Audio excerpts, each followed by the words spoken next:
하나님께서 우리에게 주신 말씀은 신약성경 사도행전 21장 1절에서 36절까지의 말씀입니다. 신약성경 사도행전 21장 1절에서 36절의 말씀인데요. 1절부터 14절까지만 한 목소리로 같이 읽겠습니다. 우리가 그들을 작별하고 배를 타고 바로 고스로 가서 이튿날 로도에 이르러 거기서부터 바디라로 가서 베니게로 건너가는 배를 만나 타고 가다가 구브로를 바라보고 이를 왼편에 두고 수리아로 항해하여 두로에서 상륙하니 거기서 배의 짐을 흘러 하미러라. 제자들을 찾아 거기서 이레를 머물더니 그 제자들이 성령의 감동으로 바울더러 예루살렘에 들어가지 말라 하더라. 이 여러 날을 지낸 후 우리가 떠나갈새 그들이 다 그 저자와 함께 성문 밖까지 전송하거늘 우리가 바닷가에서 무릎을 꿇어 기도하고 서로 작별한 후 우리는 배에 오르고 그들은 집에 들어가니라. 두로를 떠나 항해를 다 마치고 돌레마이에 이르러 형제들에게 안부를 묻고 그들과 함께 하루를 있다가 이튿날 떠나 가이사라에 이르러 7 집사 중 하나인 전도자 빌립의 집에 들어가서 머무니라. 그에게 딸 넷이 있으니 천어로 예언하는 자라. 여느 날 머물러 있더니 아가브라 하는 한 선지자가 유대로부터 내려와서 우리에게 와서 바울의 띠를 가져다가 자기 수족을 잡아매고 말하기를 성령이 말씀하시되 예루살렘에서 유대인들이 이같이 이 띠 임자를 결박하여 이방인의 손에 넘겨주리라 하거늘 그 말을 듣고 그곳 사람들과 더불어 바울에게 예루살렘으로 올라가지 말라 권하니 바울이 대답하되 여러분이 어찌하여 울며 내 마음을 상하게 하느냐. 나는 주 예수의 이름을 위하여 결박당할 뿐 아니라 예루살렘에서 죽을 것도 각오하였노라 하니 그가 권함을 받지 아니하므로 우리가 주의 뜻대로 이루어지리다 하고 그쳤노라.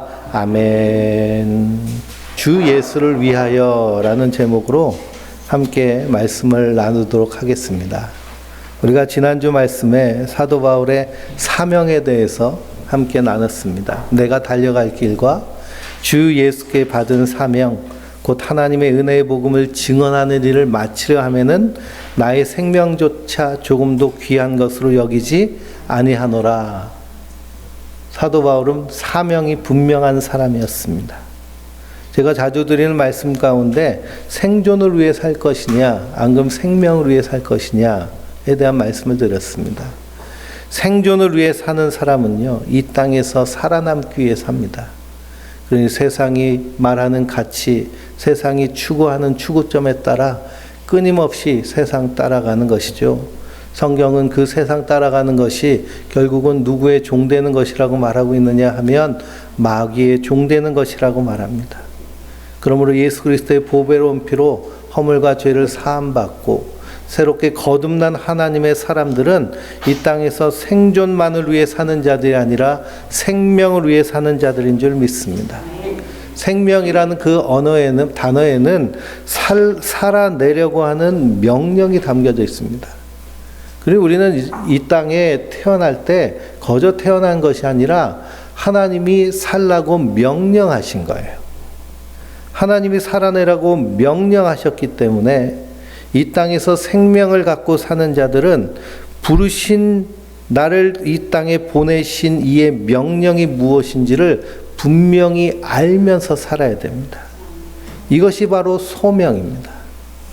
창세기 읽어보면 하나님이 천지를 창조하시고 에덴 동산을 창설하시고 아담과 하와를 만드시면서 그들에게 소명을 주셨습니다. 그들에게 생명을 주시면서 소명을 주셨어요. 생육하고 번성하라, 땅에 충만하라, 이 땅의 모든 것을 다스려라. 생육하고 번성하고 땅에 충만하며 이 땅의 모든 것을 다스리라고 명령하실 때 그 다스림이란 하나님의 뜻, 즉 하나님의 사랑에 따라 이 세상을 다스리고 이 땅에서 생명을 함께 하나님의 피조물과 누리는 것을 우리에게 명령하신 것입니다. 이것이 이 땅에 생명을 갖고 사는 사람들의 소명인 줄 믿습니다. 그러니 생명 가지고 있는 사람들은 나를 부르신 이가 분명하다는 것, 여기에 대한 인식이 있어야 되고요. 이 소명받은 사람은 반드시 사명자로 살아야 될 줄 믿습니다. 부르심을 받은 자의 각오가 있어야 된다는 것이죠. 사도 바울이 이 분명한 각오가 있었습니다. 나의 달려갈 길과 주 예수께 받은 사명, 곧 하나님의 은혜의 복음을 증거하는 일을 마치려 하면은 나의 생명도 조금도 귀한 것으로 여기지 아니하노라. 그러니 성도는 사명자로 다 부르심을 받은 줄 믿습니다. 우리를 그냥 부르신 것이 아니고요, 사명을 위해서 부르셨어요. 그 사명을 맡기시기 위해서 우리를 이 땅 가운데 거듭나게 하셨는데요, 그 거듭남은 거저된 것이 아니라 엄청난 값을 주께서 치르신 줄 믿습니다. 그것이 십자가에서 흘리신 우리 그리스도의 보배로운 피입니다. 그래서 그 피값으로 우리를 값으로 주고 사셔서 하나님의 성전 삼으셨어요. 사도 바울은 분명히 말합니다. 너희 몸은 성령이 거하시는 성전인 줄 너희가 알지 못하느냐. 그러니 우리가 다 하나님의 성전인 줄 믿습니다. 그러니 사도 바울은 성령께서 각 성에서 내게 증언하여 결박과 환난이 기다린다라는 그런 증언을 받았습니다. 그럼에도 불구하고 환난과 결박이 기다리고 있는 예루살렘을 향해서 가려고 그 발걸음을 멈추지 않습니다. 왜 그럴까요? 그에게는 사명이 있었고요, 그에게는 예수님께로 받은 그 복음의 사랑의 빚이 있었기 때문입니다. 그러니 자기의 동족에게, 자기의 혈육에게 복음을 증거하겠다는 강한 그 열망과 각오로 자기 생명을 조금도 귀한 것으로 여기지 않습니다. 그 사도 바울이 예루살렘으로 가는 그 길목 밀레도에서 에베소 장로들과 마지막 만남을 갖습니다. 거기서 유언처럼 그들에게 마지막으로 하나님이 자기 피로 사신 교회를 보살필 것을 부탁합니다. 20장 28절에서 32절 말씀을 보면요, 여러분은 자기를 위하여 또는 온 양떼를 위하여 삼가라라고 말하고 있습니다. 삼가라는 것은 뭐 하라는 얘기일까요?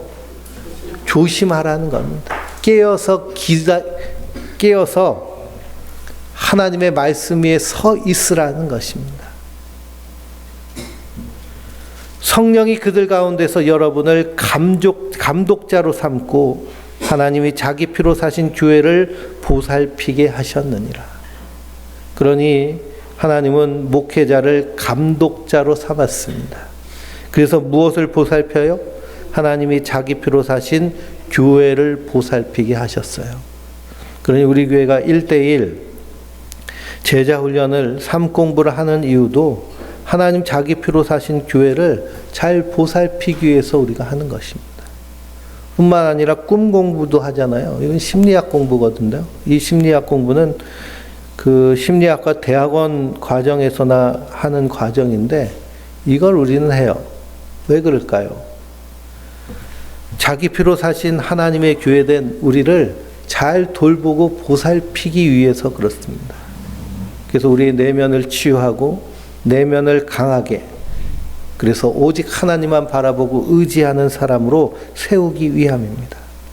사도 바울이 장로들에게 계속 말합니다. 내가 떠난 후에 사나운 이리가 여러분에게 들어와서 그 양떼를 아끼지 아니하며 그럽니다. 사나운 이르는요, 예수님의 양떼를 어떻게 해요? 아끼지 않고 마구 잡아먹습니다. 그러니 요즘 넷플릭스에서 1위 하고 있는 그런 프로그램이 나는 신이다 라고 하는 이단을 이렇게 다루는 다큐멘터리입니다. 거기에 JMS나 만민성결교회, 그런 구원파 같은 이단에 대한 내용들이 나오는데요, 대학가에 침입해서 멋모르는 청년들 유혹하고 미혹해서 그래서 거기에 가담하게 하고 그 이단에 가담한 청년들이 결국에는 착취당하고 성노예가 되고 완전히 인생이 파탄나는 모습들을 다큐로 봅니다. 실제로 단국대 수학과 교수님은 그 30년이 넘도록 그 JMS를 추적하고 그 정명석을 감옥에 집어넣기 위해서 온갖 노력을 한 분인데요. KBS 방송에 나와가지고 KBS PD 중에도 이 JMS가 있고 통역하는 사람 중에도 JMS가 있고 사회 전반에 퍼져 있다는 것을 증언해서 사람들을 놀라게 했습니다. 그 이단과 사이비의 특징은 뭘까요? 하나님이 자기 피로 사신 교회를 보살피는 것이 아니라 그냥 마구 잡아먹는 것, 그것이 사나운 일대들입니다. 그러므로 성도는 정신을 바짝 차리고 있어야 됩니다. 사도 바울은 누누이 강조한 것은 기록된 말씀 밖으로 넘어가지 말라고 말씀하십니다. 그 하나님의 말씀을 우리가 분명히 알고 그 말씀이 우리의 삶의 길이 되어야 될 줄 믿습니다. 그러니 시인이 고백하기를 주의 말씀은 내 발의 길이요 내 길의 빛입니다 라고 말씀하고 있어요. 그것이 마치 이스라엘 백성들이 출애굽하여서 광야길을 걸어갈 때 광야에는 길이 없습니다. 그러니 그 길을 누가 만드셨어요? 하나님께서 구름 기둥과 불 기둥으로 만드셨잖아요. 인도하셨잖아요. 그 구름 기둥과 불 기둥인 하나님의 말씀 따라 사는 자들이 성도들인 줄 믿습니다. 그러니 우리는 하나님 말씀을 분명히 알고 말씀 안에서 정확하게 해석하며 우리가 사명 갖고 사는 자들이 성도들이죠. 그러며 그 장도들에게 또한 권합니다. 여러분 중에도 제자들을 끌어 자기를 따르게 하려고 어그러진 말을 하는 사람들이 일어날 줄을 내가 아노라. 그러니 하나님이 자기 피로 사신 교회된 성도는 누구를 따라가는 자들이에요? 예수님을 따라가는 자들이에요. 예수님을 따라가는 자들. 그러니 감독자로 세워진 자는 누구보다 앞서서 누굴 따라가야 될까요? 예수님 따라가야 됩니다. 그런데 예수님 따라가지 않고 자기 따르게 하려고 하는 그런 잘못된 사람들도 나올 것이라고 사도 바울은 미리 얘기하고 있어요. 그러니 교회 밖에만 이단이 있는 것이 아니라 교회 안에도 이단이 있습니다. 교회 밖에서는 이단의 그 주교 괴수를 숭배하지만 교회 안에서 이단은 누구를 숭배할까요? 예수님을 믿고 따르는 것이 아니라 목사가 우상이 되고 숭배의 대상이 됩니다. 그러니 우리가 이것을 잘 분별하고 구별할 줄 알아야 됩니다. 그러면 사도 바울이 여러분이 일깨어 내가 3년이나 밤낮 쉬지 않고 눈물로 각 사람을 훈계하는 것을 기억하라 라고 말합니다. 3년 동안 에베소 교회에서 밤낮 쉬지 않고 눈물로 훈계한 것이 뭘까요? 하나님에 대한 회개와 예수 그리스도에 대한 믿음이에요. 하나님에 대한 회개와 예수 그리스도에 대한 믿음. 3년 동안 가르친 것이 그것입니다. 그리고 성경을 보면서 말씀 가운데서 반드시 선포돼야 될 것이 뭘까요? 하나님에 대한 회개와 예수 그리스도에 대한 믿음이에요. 그 제가 설교 시간에 설교하는 건 누구를 전하는 거예요? 예수님을 전하는 거예요. 우리가 왜 하나님 앞에 회개해야 될까요? 하나님이 주인인데 내가 주인 노릇한 대역 죄인이기 때문에, 역적이기 때문에 우리가 하나님께 회개해야 됩니다. 하나님은 그 죄인인 인간을 심판하시기로 작정하셨는데요. 그러나 하나님은 사랑의 하나님이시기 때문에 구원의 길을 예비해 두셨어요. 그것이 바로 예수님이 열어주신 십자가의 길입니다. 허물과 죄로 죽은 인생을 대신해서 십자가에 달려 죽으심으로 그 값을 치르셨어요. 그러므로 그 예수를 믿는 자들, 우리가 예수님을 믿는다고 할 때 두 가지가 전제돼야죠. 첫째는 뭐가 전제돼야 될까요? 내가 하나님 앞에 죄인임을 알고 하나님 앞에 회개하는 겁니다. 그리고 두 번째는 그 예수님이 십자가에서 하신 일이 나를 구원하신 일이라는 것을 믿고 이제는 하나님의 말씀 따라 사는 것이 구원받은 성도들의 모습입니다. 그러니 이제는 내가 내 인생의 주인이 아니라 하나님이, 예수님이 나의 인생의 주인 되는 거예요. 그렇게 선언하며 사는데도 여전히 우리는 죄성과 연약성 안에 갇혀 있기 때문에 계속해서 어디 자리에 앉아 있을까요? 주인 자리에 앉아 있는 것입니다. 그러니 봄비가 이렇게 매섭게 내리니 예배당 갈까 말까 막 고민되는 그런 마음들 혹시 갖고 계신 분들 계셨을까요? 우린 늘 갈 때와 같이 마음이 흔들립니다. 그렇기 때문에 날마다 우리는 예수님을 바라보고 날마다 회개하며 십자가 붙잡고 한 걸음씩 걸어가는 자들인 줄 믿습니다. 사도 바울은 밤낮 쉬지 않고 눈물로 훈계한 것이 하나님에 대한 회개와 예수 그리스도에 대한 믿음이에요. 이 땅에서 성공하고 이 땅에서 번영하고 이 땅에서 건강하고 잘되고 이런 것들 전하지 않고요. 하나님에 대한 회개와 예수 그리스도를 믿는 믿음을 전했습니다. 그러면서 사도 바울은 지금 내가 여러분을 주와 및 그 은혜의 말씀에 부탁하노니 라고 말하며 그 말씀이 여러분을 능히 든든히 세우사 거룩하게 하심을 입은 모든 자 가운데 기업이 있게 하시리라 라고 하며 마지막 작별의 인사를 마칩니다. 그래서 사도 바울은 누구에게 에베소 성도들을 다 맡겼어요? 하나님의 말씀에 맡겼어요. 그러니 우리는 말씀이 우리를 맡고 계세요. 하나님 말씀은 살아있고 운동력이 있어 강한 어떤 날성고보다 예리하여서 우리의 혼과 심령과 관절과 골수를 쪼개기까지 하는 줄 믿습니다. 그 말씀은 교훈과 책망과 바르게 함과 의로 교육하기에 유익하여서 성도는 그 말씀의 인도함을 받아 이 땅을 살아가는 자들이에요. 그러니 우리도 날마다 이 말씀 위에 붙잡혀서 승리하는 우리 성도님들 되시길 주님의 이름으로 축원드립니다. 이렇게 작별하고 예루살렘에 가기 위해서 베니게에서 배를 만나서 타고 갑니다. 도보로 갈 수 있는데도요, 배를 타고 간 이유는 뭘까요?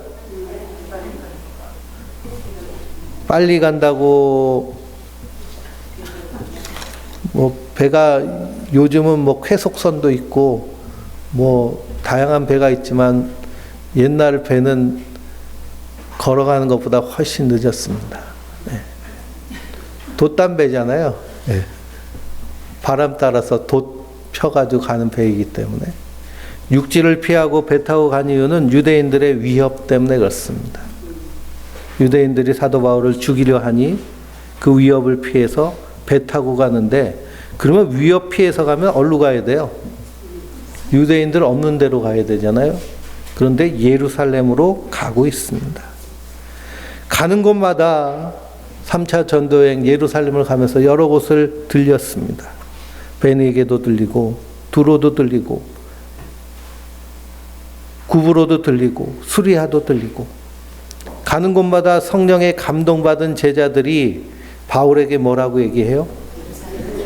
예루살렘에 들어가지 말라 그럽니다. 4절 말씀해 보니 제자들을 찾아가서 이래를 머물었더니 그 제자들이 성령의 감동으로 바울더러 예루살렘에 들어가지 말라 그럽니다. 근데 바울은 어디 가려고 그래요? 예루살렘으로 가려고 해요. 그럼 하나님의 뜻은 뭘까요? 하나님의 뜻은 가는 거예요? 마는 거예요? 그 가는 게 하나님의 뜻이라고 단언할 수 있으세요? 성령님은 분명히 가지 말라고 하셨는데요. 우리는 이 하나님의 뜻, 하나님의 응답에 늘 갈등하고 그리고 어려워합니다. 우리가 하나님의 뜻이라고 하며 선택하는 것은 사실은 다 내 선택과 내 결단이에요. 우리 사람은 결정 장애가 다 있습니다. 중국집 가가지고 짜장면을 시키면 뭐가 보여요? 짬뽕이 보이잖아요. 그렇죠? 짬뽕 시키면 짜장면이 보이고 그래서 짬짜면을 시켰더니 볶음밥이 보이고 그 백종원이 씨가 나오는 프로그램을 봤더니 처음에 짜장면을 탁 시키더라고요. 그리고 옆에 쓱 보니까 뭐가 보여요? 짬뽕이 보이는 거예요. 그래서 심하게 갈등하다가 짬뽕도 시키더라고요.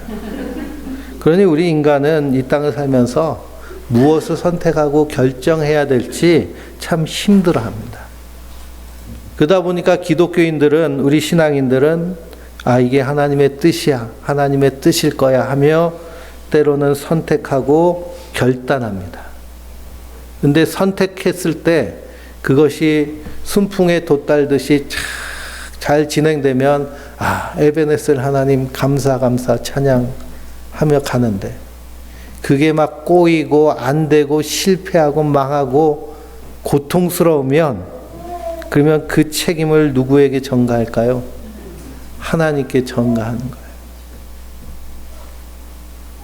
근데 우리가 누가복음 15장에 예수님이 하신 탕자의 비유를 통해서 우리가 하나님의 그 모습을 볼 수 있습니다. 탕자의 그 비유의 말씀에서 우리는 아버지에 집중해야 돼요. 우리 아이가 소리를 내도요, 거의 우리 성도님들이 아이에 집중하지 않고 말씀에 쫙 집중하면 아이도 어디에 집중할까요? 말씀에 집중을 해요. 그런데 한다고 그러면 애가 잘한다 하는 줄 알고 계속 소리를 내겠죠, 그렇죠? 그래서 그 아이가 많은 교회 목사님, 그 성도님들이 이렇게 아이가 많은데도 예배를 잘 드려요. 그 비결을 이렇게 세미나에서 하는 거 봤더니 아이에 집중하지 말고 말씀에 집중하면 아이도 말씀에 집중한다는 거예요. 그래서 우리가 탕자의 비유에서도 누구에게 집중해야 될까요? 아버지에게 집중해야 돼요. 둘째 아들이 아버지에게 왔습니다. 그리고 뭐라고 얘기해요? 재산을 반쪽 달라고 그러잖아요. 왜 재산을 요구해요? 아버지 죽으면 어차피 그 내 거 아니냐는 거예요. 근데 사실 이런 아들에게 재산 주고 싶으세요? 네, 엄마 죽으면 다 내 거니까 빨리 주세요 하는? 이건 사실 아버지를 죽은 자로 생각하는 배은망덕한 불효의 극치입니다. 그런데 그 아버지는 어떻게 하세요? 순순히 그 재산을 내주십니다. 탕자의 선택에 참견하지도 않으시고, 그리고 어찌 보면은 존중해 주신 것이죠. 그 선택을. 우리가 하나님의 사랑, 그리고 사랑이라는 가치를 얘기할 때, 사랑이라는 가치, 사랑한다는 것은 두 가지로 우리가 얘기합니다. 첫째는 함께하는 것, 공감하는 것. 함께하는 것과 공감하는 것이 사랑이에요. 자녀들의 돈 주고 좋은 학교 보내고 막 실어 나르면서 그냥 막 학원으로 왔다 갔다 뺑뺑이 시키고 뭐 자기 시간 다 포기하면서 자녀를 위해서 하는 것, 이건 사랑의 아주 후순위입니다. 사랑의 제1순위는 함께하는 거예요. 그러면서 공감하는 것이 사랑입니다. 그래서 심리학적으로도 함께하고 공감하는 것으로 정서적인 사랑을 느껴요. 그리고 그 사랑에서의 최고의 가치는 무엇이냐 하면 자유함입니다. 하나님은 우리를 사랑하세요. 그래서 우리에게 주신 것이 뭘까요? 자유를 주신 거예요. 에덴 동산에서 아담과 하와를 자유롭게 살게 하셨어요. 사랑하시기 때문에. 그러면 동산 중앙에 선악과를 만들어 놓으셨어요. 선악과를 만들어 놓으셨다는 것은 이 에덴 동산의 주인이 누구라는 것일까요? 하나님이시라는 거예요. 너는 이것을 먹지 말고 나머지는 자유롭게 누려라. 근데 아담과 하와는 그 선악과를 따 먹었습니다. 하나님은 선악과를 따 먹을 줄 알으셨을까요? 모르셨을까요? 아셨죠. 아셨으면 하나님 어떻게 하셨어야 돼요? 막으셔야 됐죠. 그렇죠? 그것은 그 하나님 주신 사랑의 안에서의 풍성한 자유를 사실은 훼손하는 행위입니다. 따먹은 것은 누구의 선택이에요? 아담과 하와의 선택이에요. 근데 그것을 가지고 왜 하나님 에덴 동산을 선악과를 만드셔서 아담과 하와 보고 죄짓게 하셨습니까? 라고 말한다면 이것은 완전히 뭘까요? 하나님의 사랑을 모독하는 책임 전가와 같습니다. 그러니 이 아버지는 말리지도 않고 그냥 재산을 떼어서 아들에게 줬습니다. 그랬더니 예상한 대로 그 아들이 외국에 가서 허랑방탕하다가 어떻게 됐을까요? 다 말아먹고, 그리고서는 어디 의지할 데 없어서 돼지 농장에 들어가서 하도 배고파서 돼지 먹는 쥐엄 열매라도 찾아 먹을까 했는데 그것도 없는 거예요. 그런 상황 가운데 생각해 보니 누가 생각났을까요? 아버지가 생각납니다. 이 탕자는 아버지 왜 날 안 말려가지고 내가 이 꼴 되게 했어? 그렇게 책임 전가는 안 했습니다. 그리고 아버지께로 돌아왔을 때 그 아버지는 책망하지 않으셨어요. 그저 기다리시면서 이 내 아들은 죽었다가 다시 살아났으며 내가 잃었다가 다시 얻었노라 라고 말씀하십니다. 그러니 하나님은 우리가 이 땅에서 어떤 선택을 할지라도 우리를 사랑하세요. 내가 이 선택을 했기 때문에 하나님 사랑하고 이 선택했기 때문에 미워하시는 그런 하나님이 아니세요. 어떤 선택을 하든 우리는 하나님의 자녀이기 때문에 하나님은 사랑하고 그 선택 안에서 함께하며 우리를 주님이 원하시는 삶으로 인도하여 주시는 줄 믿습니다. 그러니 성령께서 너 예루살렘에 가면 고난당해. 그래서 사도 바울이 안 가면 사도 바울도 어쩔 수 없구나. 믿음이 없어. 사명 뭐 어쩌고 저쩌고 하면서 뭐 나의 달려갈 길과 생명도 조금도 귀한 것으로 여기지 않는다고 하면서 결국에는 피했네. 하나님 그렇게 책망하시는 분이 아니세요. 또 갔더니 어떤 일이 기다릴까요? 고난이 기다립니다. 엄청난 소요 사태가 일어나요.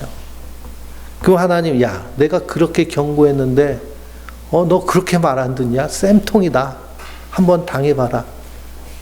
우리 인간은 그렇지만요, 하나님은 그렇지 않으시다는 거예요.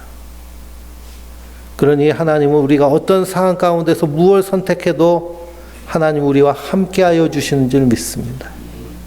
그러나 우리가 하나님의 사랑을 받는 자이기 때문에, 구원받은 하나님의 백성 사명자이기 때문에 이 땅에서 우리의 삶의 방식과 그 결이 분명히 세상과는 달라야 됩니다.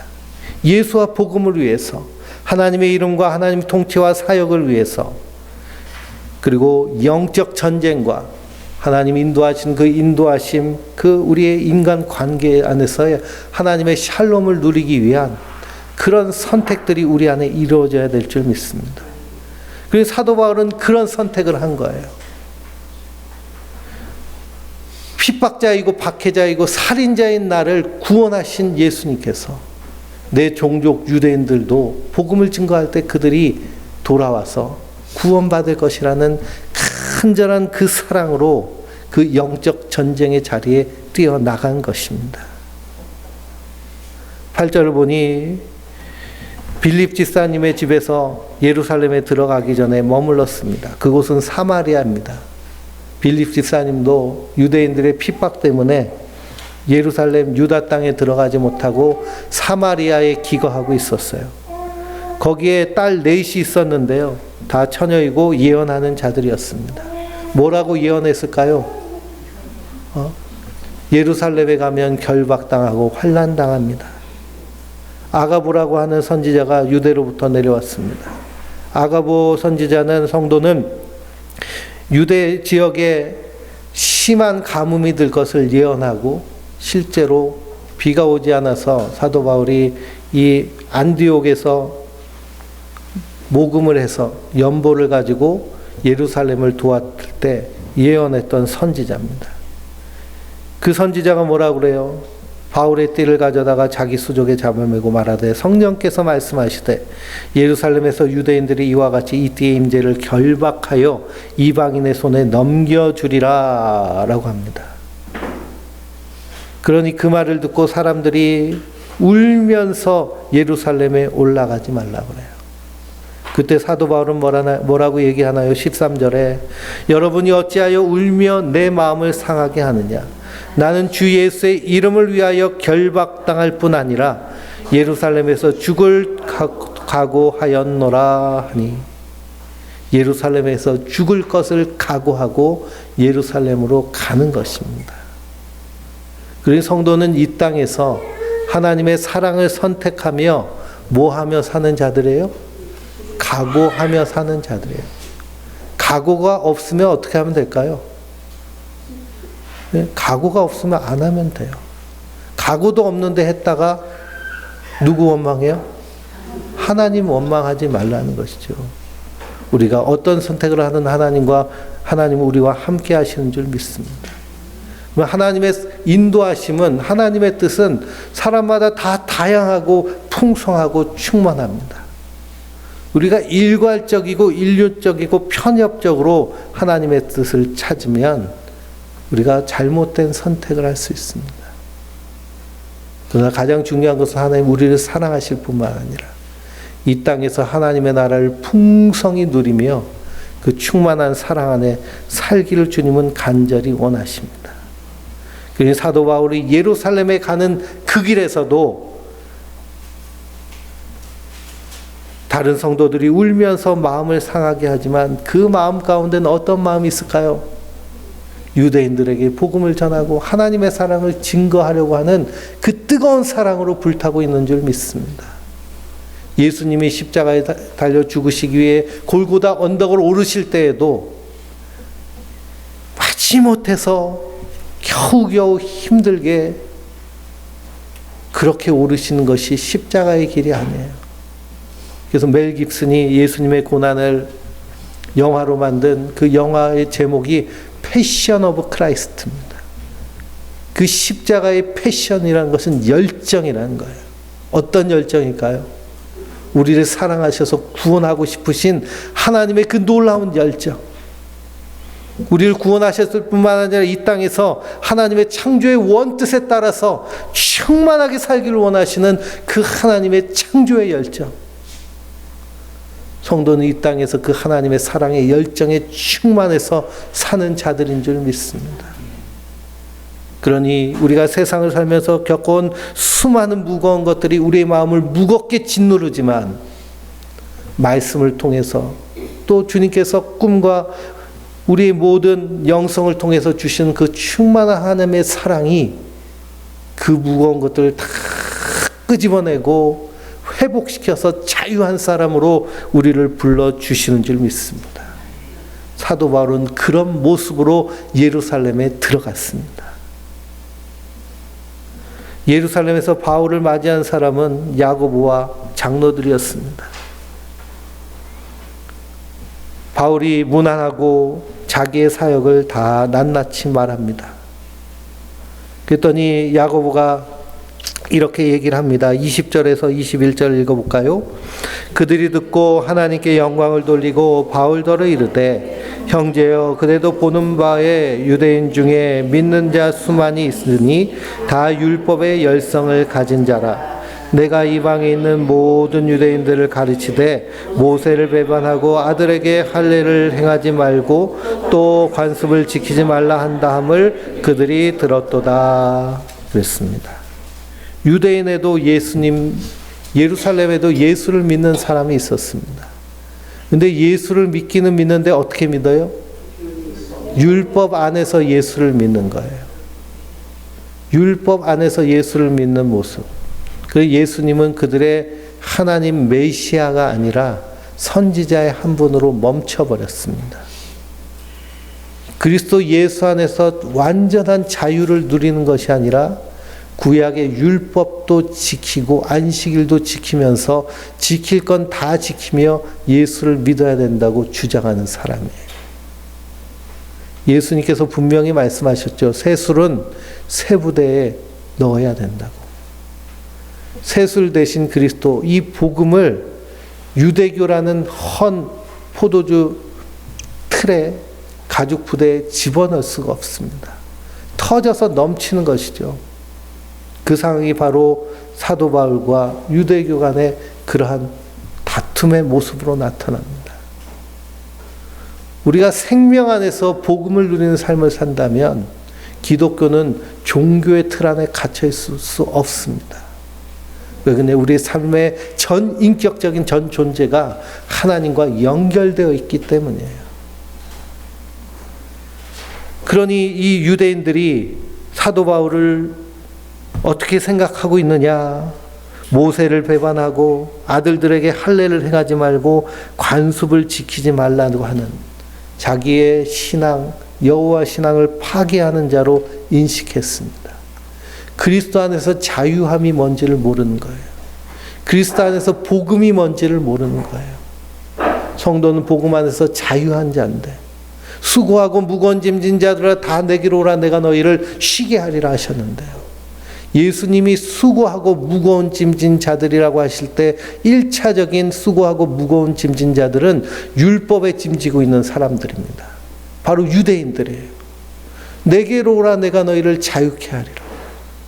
그런데 예수님께 왔는데 그들은 율법의 짐을 벗어놓지 않고 계속 이고 가는 겁니다. 우리가 신앙생활할 때 가장 조심해야 될 신앙 중에 하나가 율법주의입니다. 끊임없이 예수 잘 믿기 위해서 하는 행위들이 나의 삶을 짓누르고 무겁게 한다면 그것이 율법주의예요. 그리스도는 안에서 성도는 자유함을 누리며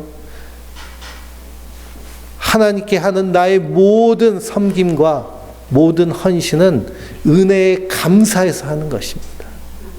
그런데 내가 구원받으려고, 내가 천국 가려고, 내가 하나님께 잘 보이려고 이것도 하고 저것도 하는 그런 모습이 율법적인 모습, 자기 의를 드러내는 것이에요. 이단에 빠져있는 사람들의 특징은 뭐냐 하면 한결같이 율법주의에 빠져 있다는 것입니다. 저 신천지에 가면은 신천지에 교인이 되려면요 무료 성경 복음방에서 성경 공부를 해야 됩니다. 복음방에 들어가서 성경 공부를 하는데 2시간, 3시간 성경 공부를 해요. 엉터리로 성경을 가리키는데도 그것이 진리처럼 느껴진다고 그럽니다. 어떻게 공부를 하느냐 하면 무릎 꿇고 해요. 2시간 동안 무릎 꿇고 말씀을 그들이 말하는 것을 듣습니다. 그러면 제대로 머리에 들어올까요?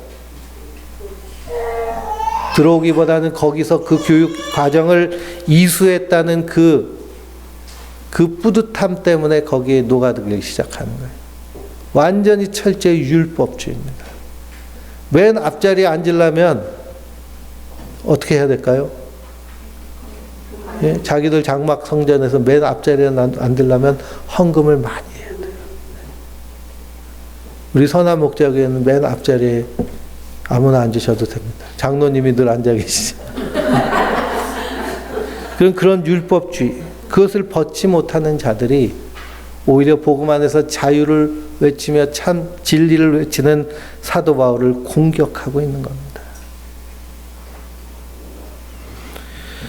그래서 그들에게 복음을 전하기 위해서 사도 바울이 예루살렘에서 한 것이 무엇이냐 하면 정결 예식을 행하고 비용을 내서, 그래서 그들이 얘기하는 선한 일을 네 사람에게 비용을 내고 머리를 깎고 정결례를 행하고 그들의 율법을 지키는 것을 통해서 그들에게 복음을 증거하려고 했습니다.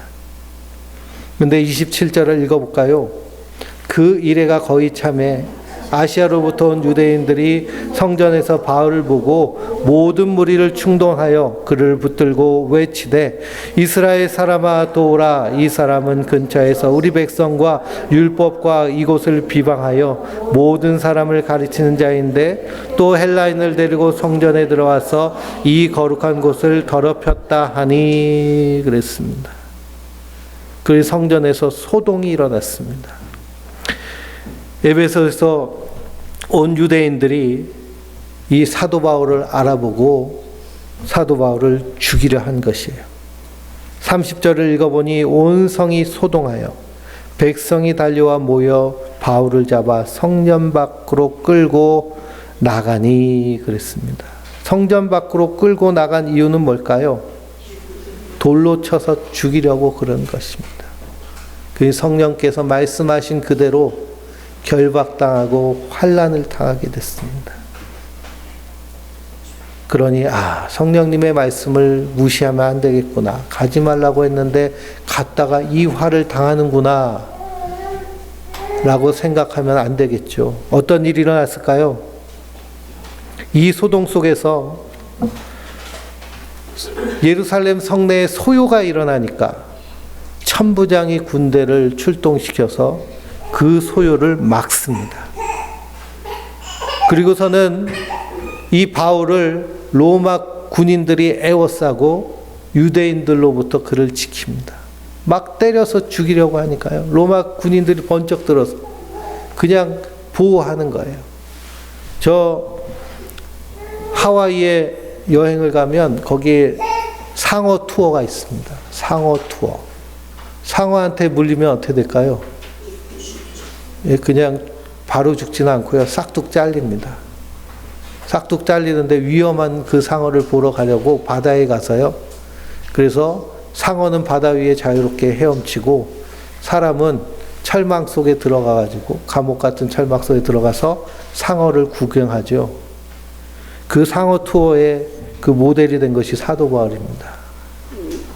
유대인들이 죽이려고 하는데 로마 군인들을 그 사도 바울을 지킵니다. 이렇게 하신 것은 누가 하는 걸까요? 하나님이 하신 일. 하나님은 하나님의 백성을 지키시고 보호하시고 인도하여 주십니다. 사도 바울에게는 분명한 사명이 있기 때문에 그가 로마에서까지 복음을 증거하도록 하나님께서 그 길을 예비하시고 인도하여 주시는 거예요. 빌립보 감옥에서 지진이 일어났을 때 사도 바울이 그 옥문이 열린 모습을 보고도 어떻게 했을까요? 도망가지 않았습니다. 우리는 어떤 억울하게 갇혔는데 갑자기 지진이 나가지고 옥문이 열리면 뭐 하라는 메시지로 받아들여요? 도망가라는 메시지로 받아들이잖아요. 그러니 지진이 난 것, 그러면 어찌 보면 하나님도 야, 다 도망가니까 너도 가겠지 하고 문을 열어주신 거예요. 근데 이 사도 바울은 뭐 하고 있어요? 거기서 버티고 있습니다. 그럼 그 다음부터는 누가 바빠지실까요? 하나님이 바빠지시는 거예요. 우리가 생존을 위해 살 때 하나님 만나기 쉽지 않습니다. 그러나 생명을 위해서 도전하며 살 때 그 안에 일하시는 하나님을 만나게 됩니다. 그리고 우리의 그 인생길에서 우리는 하나님 나와 함께 하시고 나를 인도하셨군요. 나를 이끄셨군요. 그것이 하나님의 일하심의 방법인 줄 믿습니다. 우린 그 하나님의 충만한 사랑 안에 붙잡혀 있는 자들이에요. 그러니 그 사랑을 믿고 의지하고 믿음으로 선택해서 날마다의 삶 가운데 그 풍성한 하나님을 누리며 사는 하나님의 사람들 되시길 주님의 이름으로 축원드립니다.